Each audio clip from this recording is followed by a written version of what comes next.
Hemos llegado al final de esta semana de la lección número 11, donde nos hemos concentrado mayormente en ese maravilloso capítulo de la Carta a los Hebreos. Creo que es uno de los capítulos más conocidos del libro antes de estudiar esta lección, por supuesto, y trata acerca de los héroes y heroínas de la fe.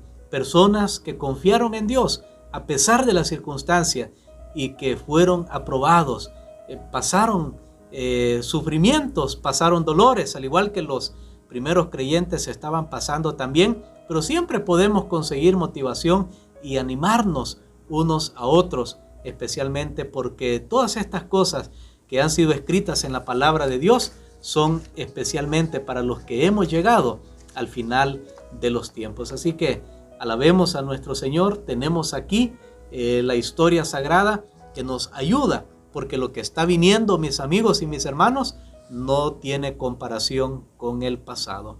Por eso necesitamos ser fundamentados en la poderosa palabra de nuestro Dios. Vamos a hacer algunos comentarios, pero antes de eso vamos a orar. Padre que estás en los cielos, te agradecemos, Señor, porque hemos podido estudiar acerca de la importancia de continuar en la carrera de la vida cristiana. Hay dificultades, hay tristeza muchas veces, hay dolor, hay obstáculos, pero hay ayuda divina también. Y queremos quedarnos con esa parte, Señor. Ayúdanos a hacer todo lo que está a nuestro alcance y dejar el resultado en tus manos. Lo pedimos en el nombre de Jesús. Amén. Muy bien, no hay duda que la fe es una de las armas poderosas del cristiano en esta batalla de la lucha entre el bien y el mal. La fe es la que hace que nosotros nos aferremos a la promesa de Dios. Por supuesto, la fe no es nuestro salvador, no, nunca digamos que la fe nos salva, es la fe en Jesucristo, porque quien nos salva es Cristo Jesús, pero la fe es el medio. Aquí en nuestros países no tenemos de esos autobuses eléctricos, trenes eléctricos, pero es interesante ver en las ciudades. Tuve la oportunidad de ver en la ciudad de Nueva York y esos van conectados a un cable donde reciben la corriente. Digamos que el cable que conecta a la máquina, o sea, al tren, es ese cable que lo conecta con la fuente de energía. Eso es la fe.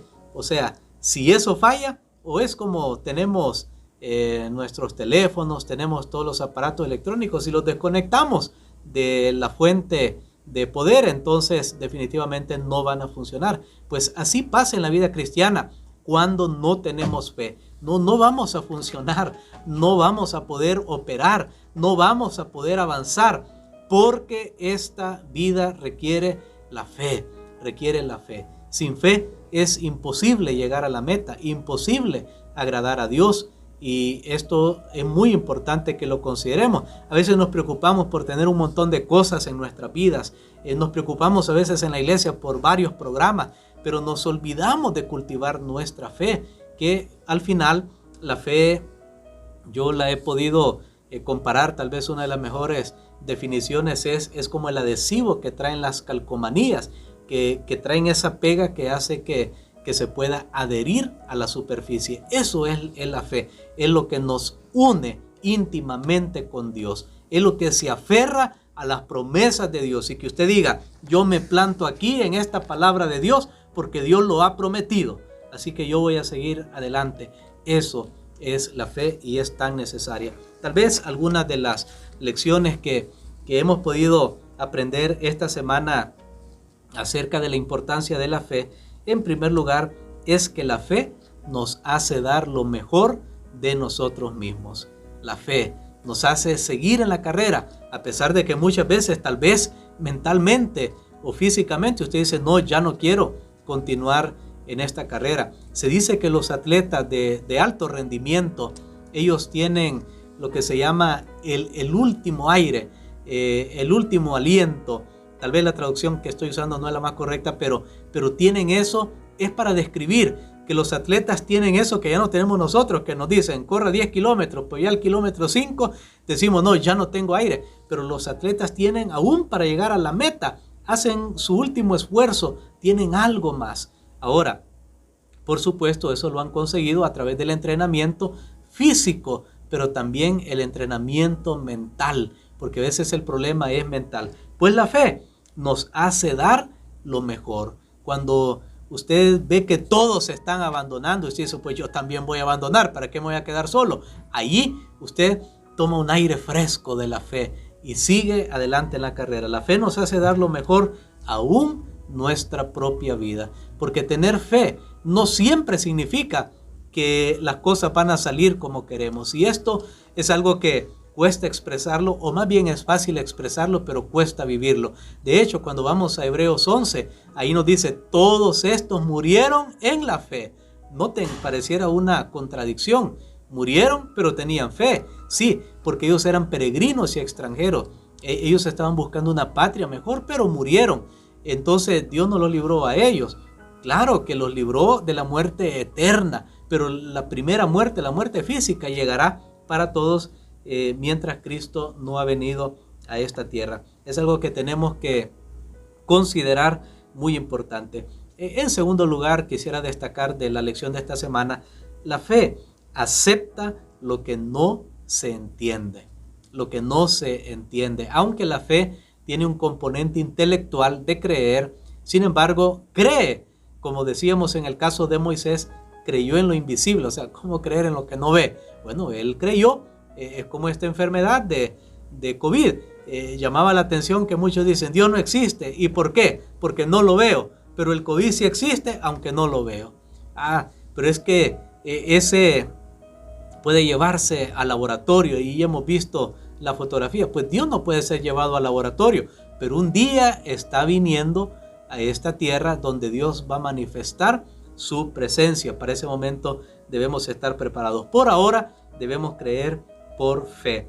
La otra lección, si podemos ir destacando en numerales, la tercera lección, cuando somos probados, el camino seguro es creer la palabra de Dios. Yo siempre me he preguntado, ¿cómo hace un piloto de un avión para poder aterrizar un avión, para poder aterrizar esa nave en medio de una tormenta? O en la noche, en la oscuridad, o cuando hay niebla. ¿Cómo hace? Porque no está viendo. Bueno, ellos seguían a través de los instrumentos, de las coordenadas. Deben tener de seguro algunas otras claves por si algún piloto me está escuchando. Yo no quiero ser exhaustivo, yo no soy piloto. Pero ellos muchas veces tienen que guiarse por los instrumentos, No ven nada, pero los instrumentos están marcando algo. Bueno, la Biblia es el gran instrumento de Dios para nuestra vida. Hay muchas cosas que no vemos. ¿Cómo es que Jesús me dice que si alguien me quita mi saco, yo tengo que darle la corbata, poniéndolo en términos modernos? ¿Cómo hacer eso? Y Dios, no, pero es que la persona es aprovechada y se va a continuar aprovechando de mí. Bueno, pero el instrumento dice, dáselo. Así que yo tengo que obedecer. Cuando somos probados, el camino más seguro es la palabra de Dios. Es qué dice la Biblia. Veamos el caso de José. José bien pudo haber dicho, bueno, mis hermanos me vendieron, me querían matar. Aquí ya estoy sin mi familia, estoy en tierra ajena, soy esclavo. La esposa de mi amo me está diciendo que duerma con ella. Entonces, ¿qué tiene de malo? ¿Qué más me queda? Es la única diversioncita que voy a tener aquí en Egipto. Pero no, José, aunque no tenía un libro escrito como el que tenemos nosotros, ahí todavía estaba en una tradición oral. José creyó los consejos de la palabra de Dios y bueno, fue el camino más seguro. En cuarto lugar, tenemos que regocijarnos en el poder de Dios.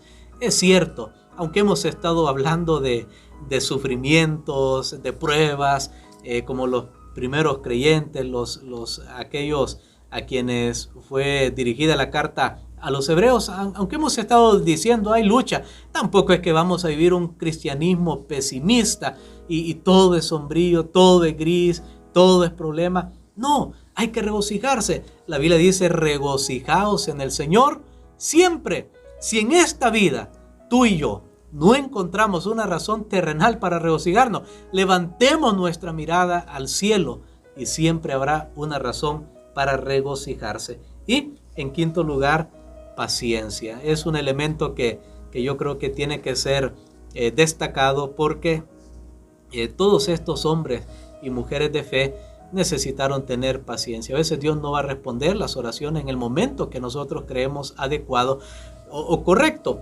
o en el momento preciso que las necesitamos. Sin embargo, la paciencia nos permite, aún por la fe, ver más allá. Dios siempre está al control de todas las cosas. ¿Por qué estos hombres y mujeres pudieron continuar? Hebreos 11 nos dice: porque ellos buscaban una ciudad mejor. En la Biblia se mencionan dos ciudades así principales: Babilonia y Jerusalén.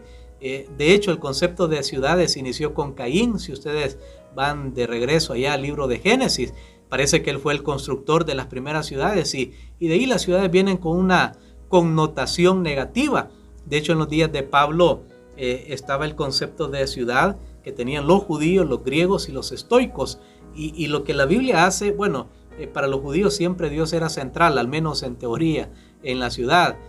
Para los griegos eran lugares de enseñanza, para los estoicos lugares donde estaba la comunidad. Pues la ciudad de Dios, hay un libro que se llamó así, escrito por San Agustín, pues la ciudad de Dios es aquella que reúne todos esos valores. Amigos, aquí en la tierra no habrá una ciudad ideal. Por más que uno diga que hay lugares mejores que otros, pero nunca serán la ciudad ideal. La ciudad ideal está viniendo y se llama la Nueva Jerusalén. Dios quiere que tú y yo habitemos en ese lugar. Todavía no hemos llegado, todavía hay conflictos, todavía hay lucha, todavía hay pruebas, pero recordemos que así como hombres y mujeres vencieron en el pasado, y principalmente el gran corredor, nuestro Señor Jesucristo, así nosotros también podemos hacer de esta carrera una carrera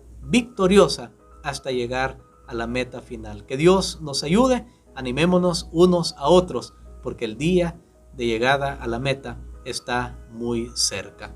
Vamos a orar. Padre que estás en los cielos, te agradecemos, Señor, por estas lecciones. Gracias porque nos animas a continuar adelante en la carrera. No sé si en este momento alguien puede estar triste, deprimido, ansioso, cansado ya de correr. Ayúdanos a tomar un último aliento, Señor, porque el premio, la recompensa que nos espera es muy grande. En el nombre de Jesús. Amén.